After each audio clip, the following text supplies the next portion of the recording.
What's up, everybody? It's Concrete Zebra with Craftmaster Productions and Studio1Tutorials.com, and today we're going to be getting into some 808 work with Maschine.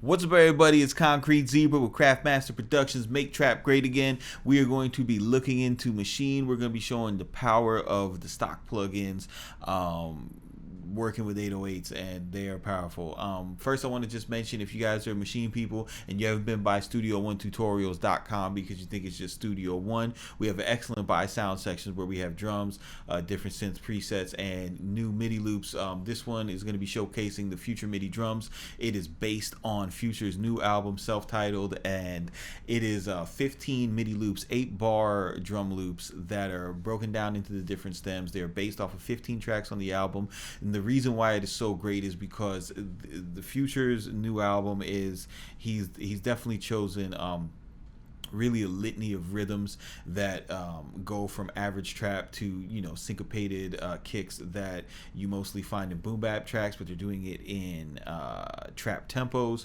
which is really cool. There's some different throwback rhythms, like they have a beat on there that's pretty much the drums from the Trick Daddy Nan from back in the day that they flipped, and it came out dope. It's just like a type of offbeat, like Timberland type of thing. Really good stuff. So I wanted to jump into one right now. This is a folder. This is coming out of the folder Low Demand, and I've just saved Future drums to my favorites so I could easily get a hold of it. You know, this is something that I created for my personal use, and when I realized, you know, how powerful it was, I just figured I'd share it with everybody. Put it up for sale cheap, $9.99. It ain't nothing, and it just gets you up and running really fast with production. This is a pattern that I've went ahead and altered because I intend to add some slides into it. Now, Maschine is really great with sliding 808s. I like it a lot better than what I normally use Studio One, and that's because the portamento here is just so legit. So if you set your polyphony to legato, which, you know, you should, if you're using 808s, you should have it at legato or one, because you need the samples to cut themselves off in succession. Otherwise, you're going to get a lot of weird phasing. The settings without the legato sounds like this.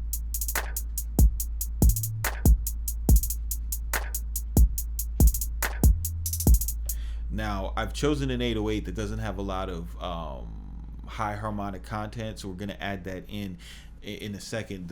You'll notice that if you're familiar with halftime beats and things like that, I've got this glide note here on the snare, which might seem counterproductive and counterintuitive because we typically don't put kicks on top of snares in the trap genre, unless you're doing drill or something, and you put that kick at the on the last bar on the snare to get that Chicago type of sound. But what I intend to do is have this note play out and then kind of slide down on the snare into this next note here. So because I'm using such a I'm using a full octave spacing, the first thing I'm going to do is I'm going to set my pitch bend all the way up to 12. This indicates semitones. Obviously 12 semitones away is a full octave, so I want to hear the pitch drop or raise, that full octave.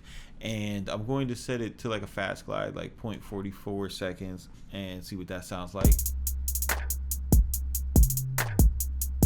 All right, perfect. So it just slides right into this next kick. But the problem is it sounds cool. Once we start adding a bunch of instruments on top of this, you're not even gonna really hear that glide. And when I do a lot of my mix projects, when I mix beats for other producers, the number one thing that people have been asking for lately is make sure that you can hear my 808 slides. I want to get them sounding like those Drake records. I want to, get them sounding like the Metro records and everything, and it's just a lot of people aren't taking the sound design aspect away from it. So the first thing that I do to in my personal productions to achieve this is I'm using the MPC 60 or the MP60 mode, because just out of the gate it adds a nice top distortion on it. It just gives that crispiness to any sample that you throw at it, and I just love it with 808s. Then I'll go ahead and I'll stack that with Machine's stock saturator plugin, and just any mode, classic, tube tape, just cranked all the way up, and you'll hear the difference instantly.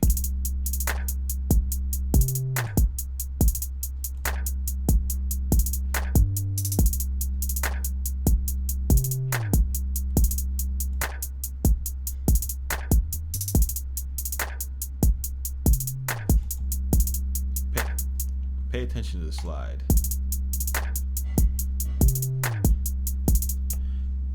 Just such a huge difference. It's so much more pronounced. Then typically, and if I was doing this in a mixed project or something like that, I'd be using Decapitator, Decimort, an expensive exotic distortion. But when I'm doing this within my own projects, and if you have Maschine, like, this saturator knob is so legit, fool, like, for real, this thing is so dope. Then to just, like, if you want to get extra aggressive with it, like stuff that's coming out of Broward with extension, and just get that really nasty sound, stacking it with the distortion and just adding it subtly will just take it to that next level.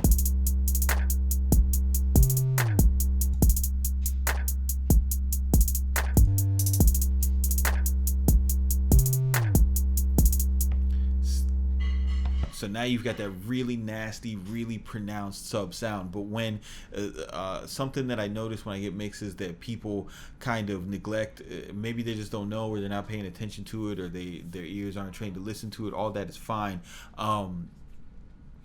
When you alter the tone of your 808s this much with the distortion, you start to actually affect the sine wave, change the shape of it, and it'll take away some of those lows. So you want to grab an EQ.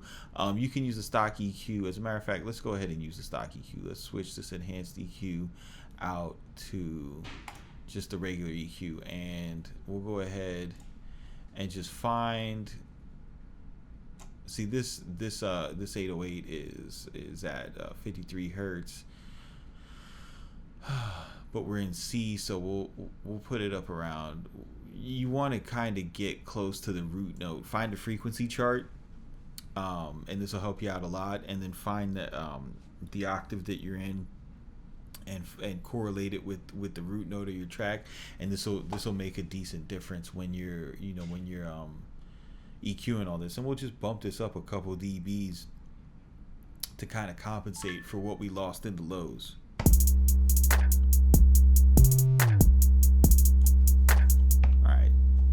Big difference right there. So without and with.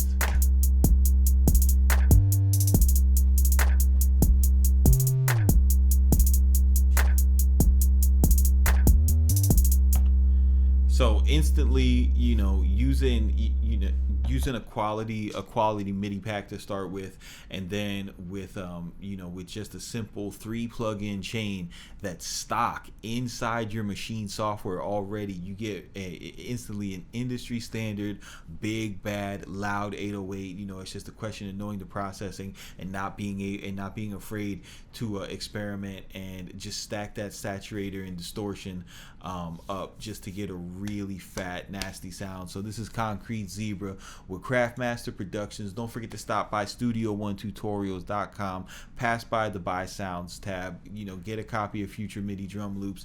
It's really powerful to just get your trap bass productions underway, especially if you're like a music first guy and you put your drums under later. This is a lifesaver because you'll already have something. You figure, yo, this is kind of like this vibe over here. You've already got a BPM set up. All the folders are BPM labeled, and all of the all of the bass lines are programmed in the key of C. So all you got to do is go in, transpose it to the root node of your track, and you're good. You know, then you're just on to arranging, mixing, and you're gonna be able to be so much more productive in the studio. So again, Concrete Zebra, Craftmaster Productions, Studio1Tutorials.com. Keep it simple, don't be basic, and we'll see you on the next one.